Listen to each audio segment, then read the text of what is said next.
It's 11 minutes to 8 o'clock. You're watching the Wednesday edition of Morning News today on ENC. Now, national carrier SAA is broken and taxpayers can't keep bailing it out. That's the view of Jannie Rossouw, head of the School of Economic and Business Sciences at Wits University. In a recent opinion piece, which I've read, he says it's the government that supports SAA and bails it out in times of need, in theory.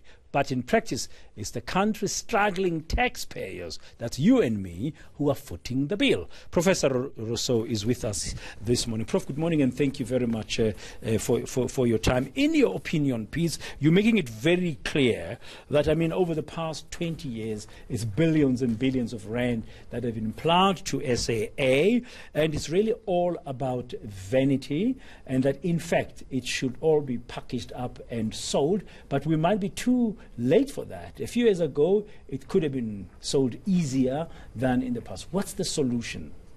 Good morning, Dan. Good morning to the viewers. In short, SAA is a sad story, but please allow me this morning to start with a very positive story. I've just heard that your daughter graduated yesterday from our school at Wits.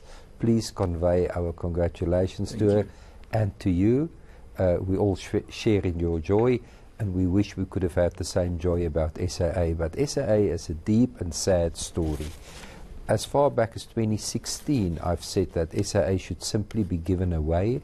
It cannot fly, it will not fly, and it will cost the South African taxpayers billions of rands. But the new CEO, Vuyani Jagana, told Parliament that there's a plan to make it profitable by the year 2021. You don't think it will happen?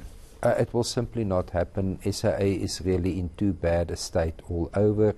The staff complement is too big.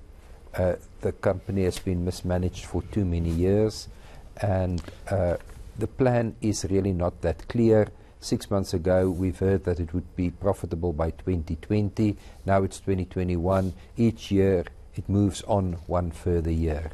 SAA has really become a vanity project of the South African government. Why do you think so? Why do you say it's a vanity project? Well, I have it on record that ANC parliamentary members said to me that they feel proud boarding SAA planes on international airports.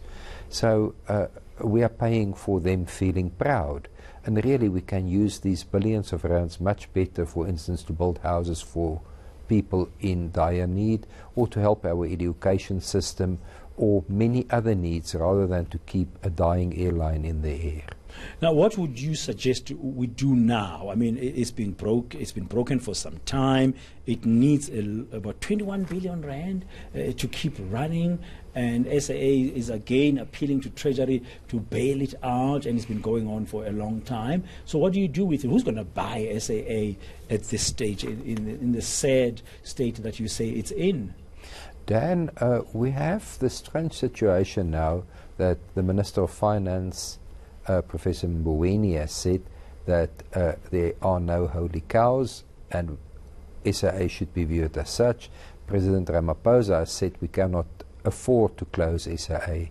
So at this point in time, we need a proper but independent cost-benefit analysis of SAA to figure out future costs, to figure out benefits, and to understand what it will take to keep it flying, and to understand the costs of closing it down. It's the only way in which we can deal with SAA now. And I guess in that analysis, you're going to have to take into account the price of fuel in terms of oil prices in the world, which have been at best very volatile. Indeed. It was said by the CEO of SAA that they planned for an oil price of $45 per barrel.